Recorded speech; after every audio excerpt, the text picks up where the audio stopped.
The Karankawa were an indigenous group that lived along what is now the Gulf Coast of Texas and in and around many present-day cities such as Galveston and Corpus Christi. At the moment of European contact, there likely were around 8,000 Karankawa peoples. After contact with Europeans, the Karankawa maintained control of the coast for centuries through the skillful defense of their lands. Wanting to acquire the valuable coastal regions for themselves and failing numerous times, the Europeans quickly began to view the coastal peoples in a contemptuous light, which gave rise to many dehumanizing myths about the Karankawa that persist to this day, such as their supposed rabid cannibalism and their abnormally tall physiques. Unfortunately, due to the course of between 2 to 3 centuries, the numbers of the Karankawa plummeted due to a combination of loss of land, disease, displacement, and warfare. By the middle of the 19th century, the coastal peoples were outright forced off of their lands with murderous force, prompting many to integrate into Mexican and Anglo American society. Despite this sad fate, many surviving Karankawa lived to teach subsequent generations about their culture, with many today identifying as Karankawa.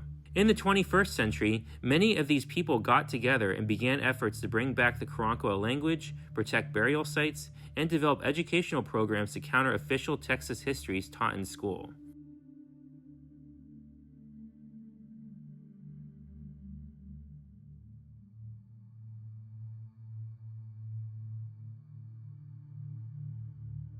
The term Karankawa is the accepted name for several coastal people who shared a common language and culture. Throughout most of the prehistorical and historical periods, the Karankawa generally lived between Corpus Christi Bay and Galveston Bay.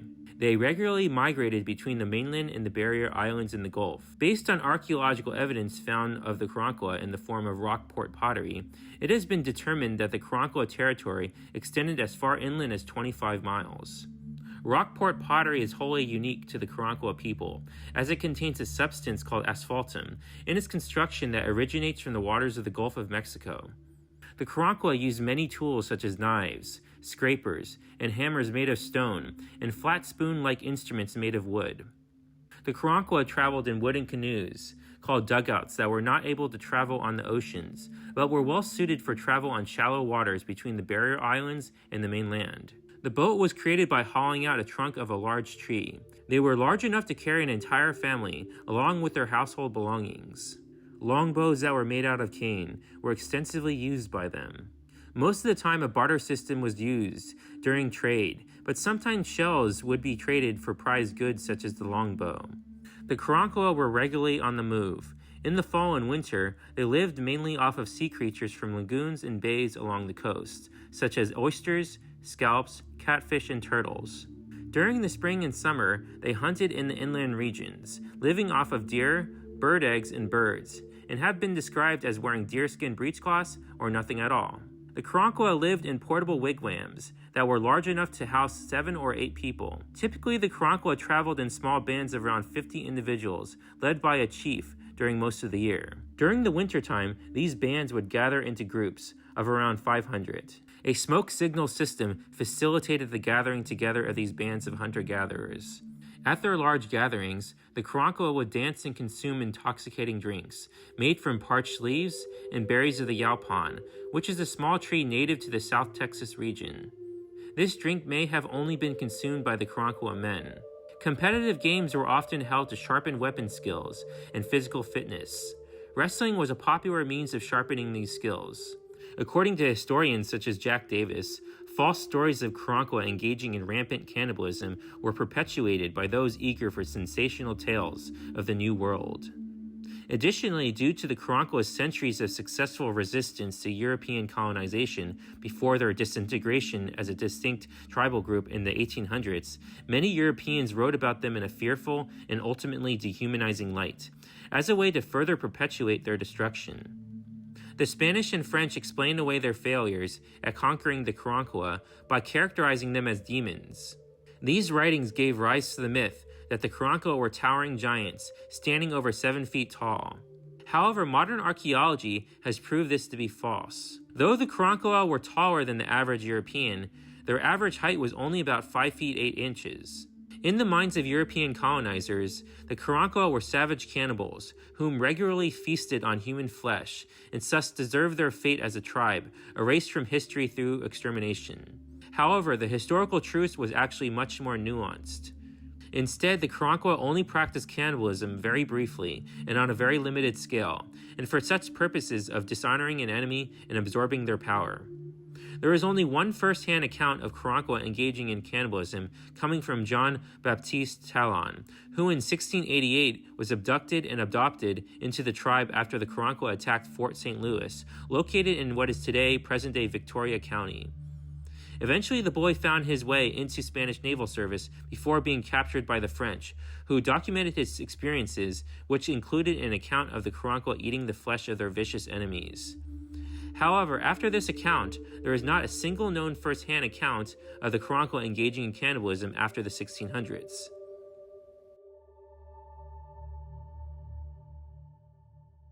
During a particularly cold winter in 1528, the Karankawa made contact with Europeans for the first time. A pieced-together raft of the failed Panfilo de Narvaez expedition landed on Follett's Island, which is a barrier island off of the Texas Gulf Coast, between the present-day cities of Freeport and Galveston. 46 conquistadors trudged out of the Gulf of Mexico to a rocky spot on the shore. They quickly went about building a fire, after which they proceeded to eat the last of their supply of corn and then drank rainwater. The Karankawa quickly spotted them and took pity on their disheveled and miserable state, and gave them shelter and fed them. The Europeans in their writings described the Karankawa men as tall and muscular, and whom were wearing buffalo and deer robes for warmth. Many had painted or tattooed bodies, and had cane piercings in their chests and lower lips. Many also had mud and alligator grease smeared all over themselves to ward off mosquitoes. The women also had painted and tattooed bodies, and wore skirts made from animal skins that went to their knees. In the days that followed, the Karankawa realized that the Spaniards could not take care of themselves and carried diseases, which prompted many of them to lose sympathy for them. As a result, many of the Spanish conquistadors were either adopted into the various Karankawa clans or killed outright. Despite this, a small group of 4 conquistadors set off on a remarkable 2,500-mile overland journey to Mexico City. A Spanish explorer named Cabeza de Vaca, who was part of the same expedition, ventured to the mainland, where he too became seriously ill during the winter. Believing Cabeza de Vaca dead because he had been absent for so long, 12 of the 14 survivors on the Follett's Island headed down the coast towards Mexico when the weather warmed. The 2 Spaniards who remained on Follett's Island had refused to join the larger group because they did not know how to swim and greatly feared crossing inlets and the mouths of streams. Of the dozen who left, 9 would die from mishaps or Indian attacks. The 3 remaining alive were Alonso del Castillo, Andre Dorantes de Carranza, and his slave Estevancio. They all survived by being enslaved by the Cowawiltucan Indians. Meanwhile, Cabeza de Vaca recovered from his illness while on the mainland. He then became the first European of record to become a Texas merchant. Cabeza hauled seashells, some sharp enough to slice apart mesquite beans and what he called beads of sea, into the interior regions of Texas.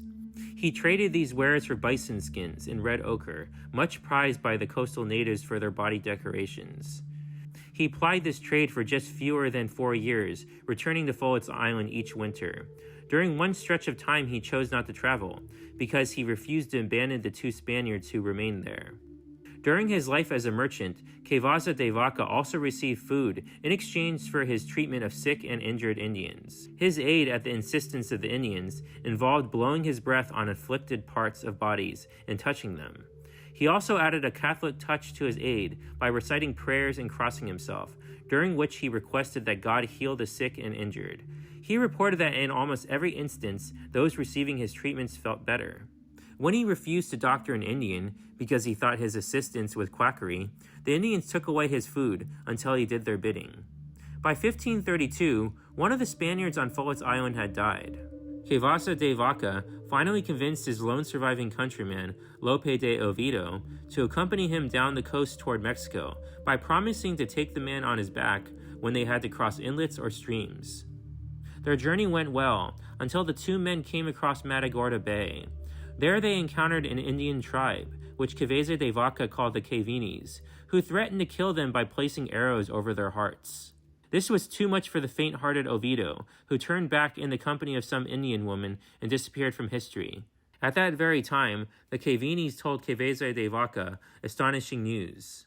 Across the wide expanse of the bay, there were 3 Christians like him. They were Alonso del Castillo, Andre Dorantes, and his slave Estevancio. For uncertain reasons, the Cavinis agreed to transport Cabeza de Vaca across the large body of water. Once on shore, he continued on and arrived at the mouth of a stream he called the Guadalupe. The 3 enslaved men, upon seeing Cabeza de Vaca, were amazed, for they had considered him deceased for around 4 years. Only then did Cabeza de Vaca learn the fate of other members of the Narvaez expedition. All others were dead, some had drowned, others died of exposure and starvation, while still others had been killed by shoreline Indians. Of the original 300 who landed on the Florida coast, only 4 would reach lands occupied by Spaniards. After enduring 18 months of enslavement by the Mary Amys, where he shared servitude with Andre Dorantes, Cabeza de Vaca would later write remarkable descriptions of the hunting and gathering natives. His reporting on the Cahuiltucans is so remarkable that he is regarded as Texas's first ethnologist. Throughout their enslavement by Cahuiltucans, the Spanish never wavered from their determination to escape and continue toward Mexico and the safety of their countrymen. That opportunity did not present itself until late summer 1534. In early September, the 4 men snuck away at night and fled south toward the Rio Grande. Against all odds, they were accepted by friendly Avavares Indians, who reigned southwest of Corpus Christi Bay. They remained with these natives for 8 months before leaving them in late spring 1535 and crossing the Rio Grande into Mexico. Advised of the hostility of shoreline Indians, the 4 men altered their course away from the inner coast by turning west toward the Pacific Ocean. They crossed northern Mexico, en route to present-day Presidio, Texas, and Ojinaga, Chihuahua. The men continued toward the Pacific Ocean, and at around Christmas 1535, saw evidence of their countrymen, in the form of a horseshoe nail and small belt buckle that was worn as an amulet on a string around the neck of an Indian. They hastened their pace and saw additional evidence of Spaniards, in the form of the tracks of horses, as well as abandoned campsites. At last they arrived safely at San Miguel, near the ocean, and from there they arrived in Mexico City in late July 1536. In all, they had walked on bare feet an estimated 2,400 miles from where they had fled the Mary Amys in Texas. In Mexico City, trekking ended for Castillo and Dorantes. They married wealthy widows of conquistadors and lived out their lives in Mexico. Estevancio, however, unfortunately would soon be met with the harsh reality of slavery. He was either lent or sold to the Spanish viceroy by his master Dorantes. A century later, in 1685, Sir de la Salle created a military settlement called Fort St. Louis in an area known today as Garcitas Creek. Around 250 French peoples came to live at the fort. Contact with Karankawa peoples soon followed, and both peoples communicated using sign language. According to a member of La Salle's expedition, the Karankawa rubbed their hands on their chests, and then rubbed them all over the chests and arms of the French. This was meant as a gesture of friendship. One day, La Salle's ship, the Amiable, fell apart while entering Matagorda Bay, which prompted the Karankawa to begin collecting the debris that washed up to the shores of the bay. Soon afterwards, many French noticed the Karankawa carrying away items from the destroyed ship. Angered at the perceived theft of their possessions, the French confronted the Karankawa at their camp while brandishing their weapons. Sources are murky, but apparently the French stole canoes, skins, and blankets from a Karankawa camp in retaliation. Upon returning to the looted camp, the Karankawa believed that war had been declared and became determined to acquire vengeance. Despite the steel and gunpowder of the French, the Karankawa were very capable at combating the French. Numerous lone Frenchmen, or small groups of them, were ambushed and annihilated. By contrast, the French largely failed in their attempts to ambush and kill the Karankawa. In the latter half of 1685, La Salle made an all-out attack on the coastal peoples in his vicinity, with the intent of ending hostilities completely, but achieved only the temporary capture of 2 women and a young child. In 1687, problems began mounting for La Salle, so he departed Fort St. Louis for Canada in an attempt to get outside help for his failed colony. At this point, only around 46 of the original 250 French colonists were still alive. For the next 2 years, the French colonists awaited in fear for the return of their leader.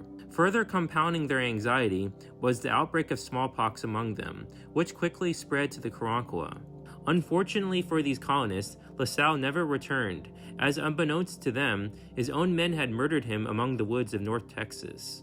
Eventually, the news of his death traveled south to the Karankawa. By around Christmas in 1688, the Karankawa angrily attributed the outbreak of diseases among them with the colonists and attacked Fort St. Louis and killed everyone except for 6 children, whom they adopted into their clans. Soon afterwards, the Spanish built a fort of their own atop the ruins of La Salle's failed fort, naming it Fort La Bahia. The purpose of the construction was to prevent the French from making another colony, and to prevent any attempts that they may make to intrude on the northern edge of New Spain. Soon afterwards, a mission called Espiritu Santo was established to convert the Karankawa to Christianity and turn them into loyal Spanish subjects, for the ultimate purpose of populating and protecting Spanish territory. Relations between the personnel of the Spanish forts and mission and the Karankawa quickly became hostile when the captain of La Bahia fired a cannon at several Karankawa fleeing from a mission. The cannonball missed them, and in response another Karankawa killed the captain with a pair of shears. Afterwards, the mission was left with no Karankawa, and due to this, along with the recent incident of violence, the Spanish decided to relocate the facility to the Guadalupe River in 1726. Upon the orders of José de Escandón in 1749, the fort and mission were moved once again to the San Antonio River at what is now present-day Goliad. In 1754, a new mission was established for the Karankawa on the San Antonio River upstream from La Bahia. This mission became known as Rosario and was relatively successful, as by 1764 it had a population of 101 Karankawa converts to Christianity. Nevertheless, most Karankawa quickly began to view Fort La Bahia and its surrounding complex of missions as an easy source of goods, and subsequently began to regularly visit them. Despite their frequent appearances, the Karankawa were not receptive to Christianity. Beyond the material goods these missions provided, the Karankawa had little use for them and avoided becoming too involved with them, for this would entail much hard labor and the erasure of much of their culture. As a result, whenever the Karankawa tired of the labor asked of them by the missions, they quickly left and went back to their coastal communities. As soon as the Spanish began investing heavily in Texas, one of their primary objectives was to conquer the Karankawa controlling the coast. Achieving this would allow the Spanish to better protect their shipping lanes, create their own ports, and protect the coast from rival European powers. Another objective was to stop the Karankawa from raiding their pueblos and ships. The waters were relatively shallow off of the coast of the Texas Gulf, which led to innumerable shipwrecks. Depending on the Karankawa clan in the situation, the Karankawa sometimes guided European ships to Fort La Bahia, but other times they quickly killed ship personnel or adopted survivors into their societies and stole all items on the ships, which often included highly valuable goods such as guns and gunpowder. As a result of the raids on Spanish ships, which led to the abandonment of Mission Rosario, the Spanish declared war on the Karankawa at around 1778.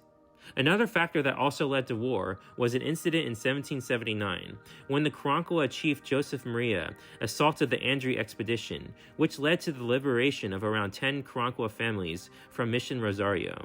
In March 1778, deep in the Karankawa's territory on the Texas Gulf Coast, Joseph approached 5 armed European sailors. He spoke perfect Spanish to a marine he recognized, Cristobal Gomez, and inquired about their presence on his land. Gomez had once endured a 10-year stint as a private at a nearby fort and knew the Indian leader well. He explained that he and his companions needed a guide.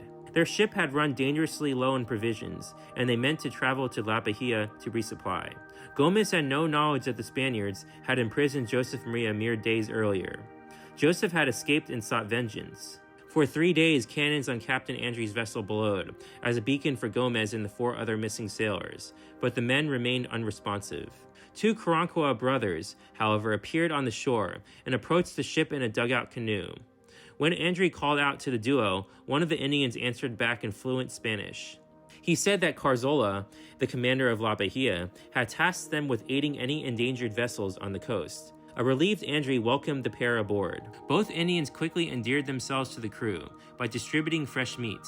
They gave their names as Joseph Maria and Mateo, and warned Andre that other Karankawas had become hostile towards Spaniards, but that they would track down the missing sailors before they met harm. While entertaining the brothers, Captain Andre sent 5 men ashore to collect oysters. By nightfall, these men also disappeared. With 10 mariners unaccounted for, only 6 sailors remained: Captain Andre, his teenage son, the ship's pilot, the navigator, an unnamed cadet, and a 14-year-old Maya crew member. On the morning of March 20th, 1778, 4 days after Gomez and his compatriots went missing, and around 12 hours after sailors sent to collect oysters had vanished, Joseph Maria and Mateo canoed back to Andre's vessel, accompanied by 10 Karankawas. Joseph Maria promised Captain Andre that his men ashore were safe. In the midst of these reassurances, the other Karankawas went into the vessel's hold, seized the ship's weaponry, and shot everyone on board save for the young Maya mariner, Thomas de la Cruz, whom Joseph Maria enslaved. The Karankawas then threw the corpses into the water and looted the ship. They ran off with an abundance of supplies, ranging from rafts to rifles, and then set Andre's ship on fire. The Native Americans' familiarity with the Spaniards' customs and language was advantageous for themselves and their tribe, and now shipwrecks served as a means of bypassing typical webs of trade by the Karankawas. By the end of the 18th century, raids such as the one on Captain Andre's vessel were common. Lacking a consistent and direct European trading presence, Karankawas viewed shipwrecks as valuable commodities. Obtaining goods in this way bypassed Indian middlemen, who sold goods at high prices. The Karankawas' murder of shipwreck personnel had become normalized on the Texas coast, and showed what little power the Spanish actually had in the region. When the Spaniards learned of the Andre massacre a year later, it set off a decade of intense conflict between Karankawas and their would-be colonizers. On July 25, 1778, with a substantial amount of rifles, bullets, and powder acquired from Andre's ship, Joseph Maria and his apostate group forced the abandonment of Mission Rosario. 22 out of 31 remaining mission dwellers decided to accompany Joseph Maria to the coast. The captain of La Bahia, with 57 men, pursued the fleeing Karankawas, but Joseph Maria's forces ambushed the chasing party, killed one pursuer, and caused the rest of the Spanish troops to retreat. 3 months later, the governor of Texas granted a pardon for the mission dwellers, who fled, excluding Joseph Maria and his companion Mateo. But despite this, the Indians remained on the impenetrable coast. Over the next decade, the Spanish attempted to wage a genocidal war against the Karankawa, with the ultimate goal of gaining control of Karankawa lands and opening up access to the valuable Texas coast. This compelled various Karankawa tribes to consolidate into a more unified force. Despite the brutality of the Spanish, the Karankawa clans united under the leadership of 2 war chiefs bearing Christian names. The most prominent Karankawa figure during the Spanish-Karankawa War in the late 18th century was Joseph Maria. He united different Karankawa peoples. He sparked the abandonment of Rosario Mission, and he demonstrated that Karankawas held the most power on the Texas coastal bend. The Spanish saw Joseph Maria as the primary agitator among the coastal American Indians, and believed that his death would result in the rest of the Karankawas returning to so-called civilized life. The Spaniards came up with many plans to apprehend or assassinate the fugitive. They requested fake peace talks with the Karankawa leader, but planned to hang Joseph Maria as soon as he appeared. They implored other Karankawa chiefs to capture and imprison him. They jailed his brother, Jose Luis, as leverage, and they even discussed having a ship full of soldiers feign a shipwreck to allure the apostate Karankawas into a trap. Yet Joseph Maria remained out of the Spaniards' reach, and the conflict between the colonizers and the Karankawas increased, as did their suspicion toward each other. Most significantly, the Karankawas suspected that the Spaniards sought their absolute annihilation. The Spanish attempted at least 3 different extermination plans. Each failed. War with the Karankawas was a major detriment to the Spaniards. Primarily, it helped lead to the near total collapse of Spanish presence in Texas from 1780 to 1785. It also devoured much-needed manpower and left the citizens of La Bahia paralyzed, unable to tend to their cattle and fields. And when the Spanish made their expeditions against the Karankawas, a lack of watercraft meant that they could never follow the American Indians through the maze-like bay systems to attack the Karankawas on their islands. Joseph Maria and other Karankawa chiefs further confounded the Spanish patrols by employing elaborate smoke signals and using information from native peoples living in La Bahia and Espiritu Santo to learn troop movements. Moreover, the Karankawas traded their weaponry, directly and indirectly, to other Native American groups opposing the Spaniards, which bolstered the pressure on the Spanish elsewhere across Texas and which limited reinforcements to La Bahia. Following an abundance of successful raids and skirmishes against the Spaniards, including another massacre of a shipwreck, Joseph Maria's influence among the Karankawas flourished. His marriage with the daughter of a prominent chief that the Spaniards labeled Captain Grande allowed him to unify even more disparate Karankawas. Nevertheless, war was as costly for the Karankawas as for the Spanish. The Spanish barred other native groups from trading with the Karankawas and implored their allies to attack the coastal peoples. And although the repeated week-long Spanish forays to the bays may have been consistently fruitless, they nonetheless limited the Karankawas' ability to hunt large game on the mainland. European goods that once were reliably acquired from the missions and presidios now had to be acquired through Indian middlemen. And a large-scale outbreak of disease in late 1780 ravaged Texas's first peoples and killed an untold number of Karankawa. Therefore, in 1780 and 1781, Joseph Maria, with the backing of other Karankawa chiefs, desired peace. The governor of Texas at the time knew that peace was greatly advantageous, but thought the Karankawas incapable of keeping their word. The governor believed that accepting peace without a show of force against the coastal American Indians signified weakness of the Spanish forces. Commandant General de Croix knew that the Spanish forces in Texas were weak, and asked the governor to explore the option of reconciliation with the Karankawas. But upon de Croix's promotion as Viceroy of Peru, peace was brushed away in favor of continued war. From 1782 to 1786, hostilities persisted. Stock continued to be stolen. Fear continued to take hold of citizens, and the Karankawas remained the dominant coastal power. When Rafael Martinez Pacheco became the interim governor of Texas in 1786, the war drastically shifted. Martinez Pacheco believed the best way to end American Indian hostilities was through gift-giving. He showed the effectiveness of this policy by first making peace with the Apaches, then the Norteños, and then by reinforcing the peace with the Comanches. After stabilizing Texas's northern frontier, Martinez Pacheco turned his attention to the war between the Spanish and the Karankawas. While keeping his aggressive superior Juan de Ugalde in the dark, Martinez Pacheco sent 4 mission American Indians from San Antonio to make contact with Joseph Maria, to offer the Karankawas a pardon, and to extend an invitation to discuss reconciliation in San Antonio. On June 26, 1787, Joseph Maria and 9 prominent Karankawas visited San Antonio. In a sudden reversal from having been bitter enemies, Martinez Pacheco wrote, "They were greeted with such rejoicing at this capital that they seemed to be long-lost sons of our people."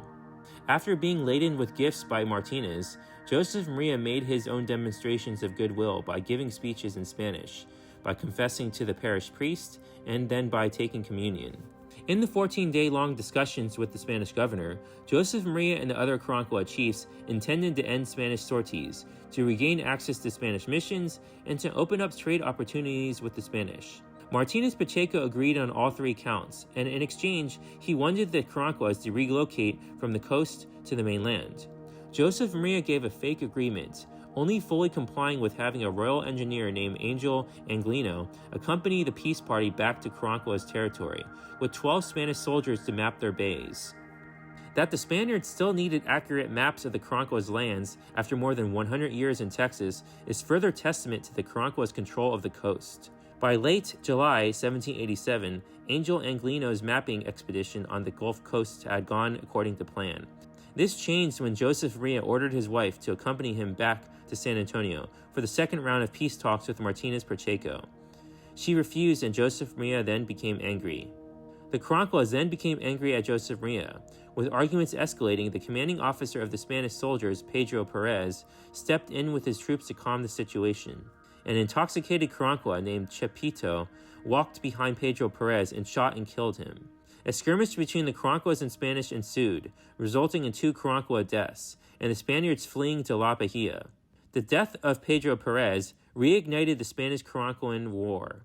Martinez Pacheco's superior, Ugalde, thought him incompetent and foolish in attempting to give gifts to the coastal peoples, and read the death of Perez as another ploy by Joseph Maria to murder Spaniards. However, the Karankawas gained nothing from the death of Perez, as Ugalde saw Joseph Maria as a traitor, whom there were infinite reasons to distrust, and ordered an expedition to domesticate or wipe out once and for all the Karankawas. In February 1789, the Spaniards finally scored their first major success in battle. After the Karankawas killed 3 inhabitants around La Bahia, the captain of the Presidio gathered 92 troops and attacked roughly 400 Karankawas at the convergence of the San Antonio and Guadalupe rivers. Initially surrounded by the Karankawas, the Spaniards drove the native peoples back, and then both sides retreated. Commandant General Ugalde, overjoyed at the news of battle, pressed for continued attacks on the Karankawas and reiterated that peace was not an option. Nevertheless, in October 1789, an emissary named Manuel Delgado, representing the Caponi chief Baltasar, came to La Bahia and requested peace on behalf of multiple Karankawa tribes. Martinez Pacheco went against Ugalde's orders, opened up talks with the Karankawas, and ultimately agreed on peace. This peace was precariously achieved. One of the foremost challenges to the peace talks came in December 1789, when a rumor spread that the Spanish had captured Joseph Maria and his son through treachery, bound them, and then shot them to death. Because Sergeant Antonio Trevino happened to be in Joseph Maria's father-in-law's settlement at the time, the rumor was extinguished. Trevino explained that the Apaches had killed Joseph Maria and his son, not the Spaniards. How, where, and why the Apaches killed Joseph Maria and his son are unknown. War between the Karankawas and the Spanish ended with the re-establishment of the Rosario Mission in 1789 and the founding of the Refugio Mission in 1793. After Pedro Perez's disastrous death, Joseph Maria lost his influence, and other Karankawa leaders, such as Chief Baltasar, stepped into the position created by Joseph Maria to make peace with the Spaniards.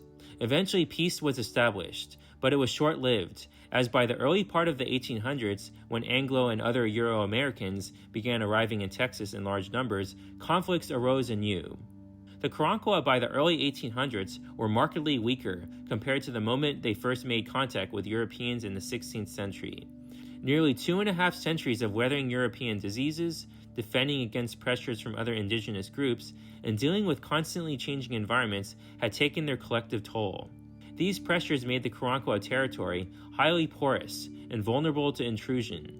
However, before major conflicts began with Anglo Americans, there occurred a notable incident involving a pirate.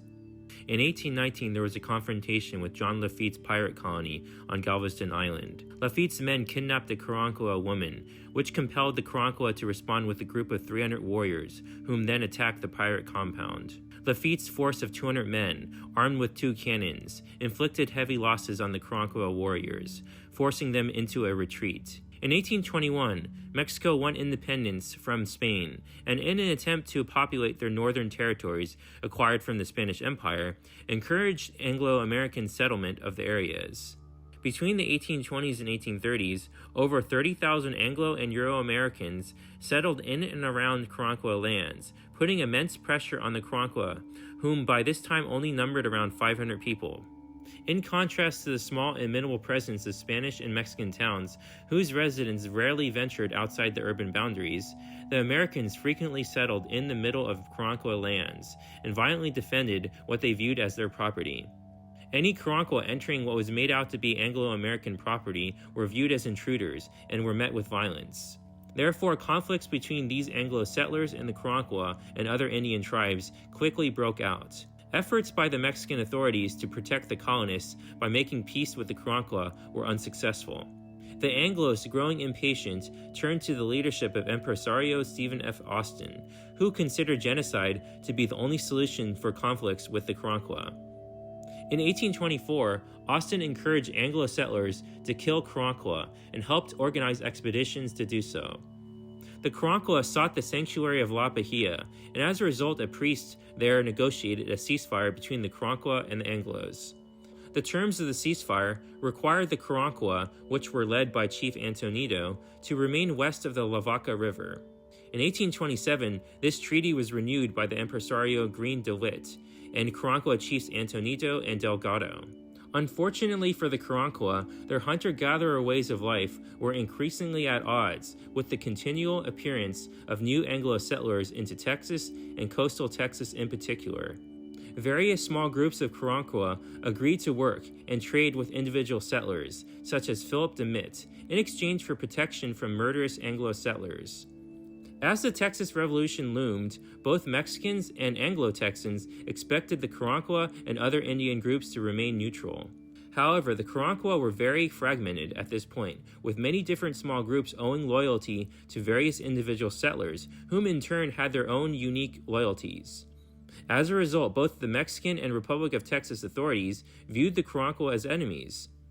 Though no Karankawa deaths are officially tied to the battles of the Revolution, many died as a result of genocidal actions taken by both sides against them. By the time the Texas Revolution concluded, port towns, ranches, and roads crisscrossed the traditional Karankawa territories. Powerful business leaders such as James Power saw the Karankawa as a menace and a threat and promoted their genocide. To spur forth genocidal actions and justify them, the Anglos used stories and propaganda about the Karankawa, dating back to the 17th century, such as labeling them as cannibalistic and describing them as freakishly tall. By the middle of the 1840s, Texas had an Anglo American population of around 100,000 people, while by contrast, Karankawa numbers had dwindled to but a few hundred people. Other clans attempted to coexist with the Anglo American settlers, but these people were eventually murdered by settlers or forced to conform to the dominant culture by giving up their traditional lifestyles. Many also assimilated into Anglo society or joined neighboring Native American tribes. In late 1844, there was a scuffle between an Anglo by the name of Captain John A. Kemper and a group of Karankawa, which resulted in Kemper's death. In retaliation, a death squad of Anglo Americans hunted down and killed every member of the Karankawa clan that was involved, except for one member, who managed to hide for a week in the marshes of the bay. This lone survivor then eventually went into the settlement of Refugio to surrender, and according to a source, he spent the rest of his days transporting mail for the settlers. Frequent attacks from Anglo Americans and Tejanos drove the Karankawa from the coast and deeper south into the Rio Grande Valley. Many Karankawa who made their way to the south of the Rio Grande River continued to face violence and other problems. It was there that they were accused of stealing from settlements in the Reynosa area, and as a result they came under the attack from Mexican authorities. By the 1850s, this group of Karankawa made their way back into Texas, where they settled in the vicinity of Rio Grande City. Local residents did not like the tribe, and in response in 1858, a Texas force led by Juan Cortina attacked the small group of Karankawa, annihilating them. This small group is considered by many to have been the last surviving band of Karankawa, and thereafter they were considered extinct as a distinct tribal group. However, surviving Karankawas across the Gulf Coast retained and passed down aspects of their culture. Throughout the remainder of the 19th century and up to the present day, stories of the Karankawa were told among family members that considered themselves to be descendants of the Karankawa. These stories were continuously passed down to subsequent generations by these families. The families and peoples who told these stories during this time frame were largely isolated from one another until the 21st century, when social media and a professional historian named Tom Saiter brought these peoples together. In the 21st century, the Karankawa Kadla formed together and organized individuals who identified as being partially Karankawa. The Karankawa Kadla has since revitalized the Karankawan language, worked with local authorities to protect burial, archaeological, and culturally significant sites, and developed educational programs that combat traditional Anglo educational narratives about the Karankawa. After centuries of strife, Karankawans remain on their homelands as a persistent people. Long considered an extinct tribe, the Karankawa are now being reconsidered as a living, breathing tribe by an ever-increasing amount of people. Those claiming Karankawan descent now have a tribal council consisting of two clans, with one residing in Corpus Christi and the other in Galveston. These groups of people have organized and fought to safeguard their tribal lands, such as protesting industrial development on coastal areas they consider significant to Karankawan heritage. Despite these gains, the Karankawa are only getting started and hope to one day acquire federal government recognition. However, before this can occur, Texas would have to recognize the tribe, a long and convoluted process that can take many years. The Karankawa descendants simply just want to be recognized and be seen as a living and active tribe and desire no money. Thanks so much for watching. If you enjoyed my documentary, don't forget to like and subscribe and check out my Patreon page at patreon.com/World Chronicles.